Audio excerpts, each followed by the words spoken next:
Reputasi hancur, Ridwan Kamil gugat Lisa Baryana 105 miliar rupiah ganti rugi pengobatan psikis hingga kehilangan pendapatan. Mantan Gubernur Jawa Barat Ridwan Kamil mengambil tindakan hukum atas apa yang dilakukan Lisa. Ia merasa dirugikan material dan psikis atas pernyataan Lisa Baryana terkait hubungan keduanya.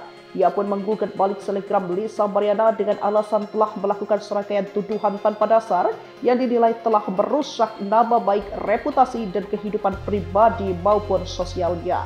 Ridwan Kamil menggugat ganti rugi 105 miliar rupiah.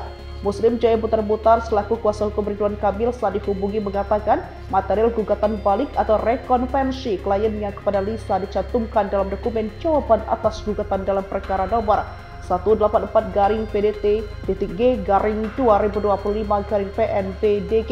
Dokumen tersebut telah diunggah oleh tim kuasa hukum Ridwan Kamil secara e-court pada Pengadilan Negeri Bandung kelas 1A khusus Rabu 25 Juni 2025.